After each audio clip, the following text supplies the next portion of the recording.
Hey, what's up mga kaballers? Maligayang pagbabalik sa aking channel. Halina't pag-usapan natin ang balita patungkol sa GSW Klay Thompson to Lakers pumayag na. At ang balitang Blake Griffin sa Warriors hahabol pa. Tara na't pag-usapan natin yan dito sa Basketball Hotshots.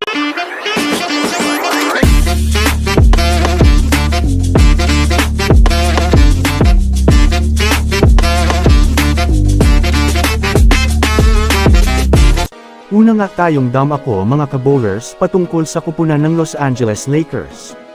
Sa kasalukuyan nga po mga kabowlers, mainit nga ang usap-usapan ngayon patungkol sa social media dahil na rin sa may pinakabagong impormasyon na naman nga po ang may inilabas patungkol sa kupunan ng Los Angeles Lakers.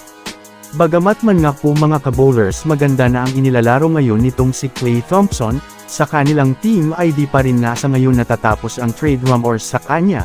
Dahil na rin sa hanggang sa ngayon ay wala pa nga pong inilalabas na eksaktong balita patungkol sa kontrata nito, ayon nga sa aking pagsasaliksik mga kabowlers sa inilabas ng impormasyon ni Kendra Andrews ng ESPN ay pinag-iisipan pa nga ang negosasyon sa kontrata ni Klay kaya mataas pa rin ang porsyento na pumasok pa rin ito sa free agency.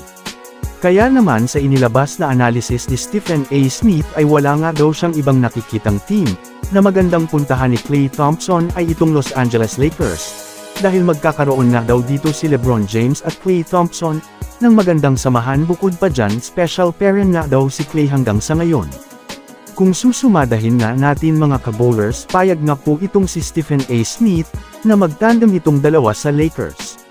Ngunit syempre mga kabowlers, ito nga po ay isang analysis lamang ng isang eksperto, kaya naman ano sa tingin nyo mga kabowlers, bagay nga ba itong si Klay Thompson sa Lakers? Ay comment sa baba. Samantala dito naman tayo ngayon sa balita sa kupunan ng Golden State Warriors. Sa kasalukuyan nga mga kabowlers ay, wala pa naman nga pong inilalabas ngayon na update patungkol kung kailan nga makakabalik si Gary Payton II sa Warriors. Maari nga mga kabowlers na matagalan pa ang pagbabalik nito sa laro, kaya naman sa ngayon ay out na nga ito sa lineup ng Warriors. Naibalita ko na rin naman sa inyo mga kabowlers na nagpakita na nga po, saan gayon ng Warriors ng interes sa veteranong si Blake Griffin na hanggang sa ngayon ay nasa loob pa nga po ng free agency. Well, mataas nga po ang chance mga kabowlers na papirmahin ito ng Warriors sa kanilang lineup, dahil na rin mga kabowlers sa magsisilbi nga po itong kapalitan ni GP2 sa Warriors. Kung susumadahin nga natin mga kabowlers, malaki pa rin nga po ang maitutulong nito sa Warriors sa depensa. Sa rebounding bukod pa dyan mga kabowlers, magiging dagdag lakas pa nga ito ng Warriors sa ilalim ng basket. Kaya naman mga kabowlers, mataas ang porsyento na kunin talaga ito ng Golden State Warriors ngayong regular season. So that's it for today's video mga kabowlers.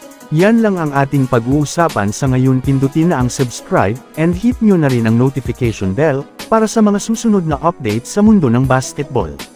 Again, this is Basketball Hotshots. Thanks for watching.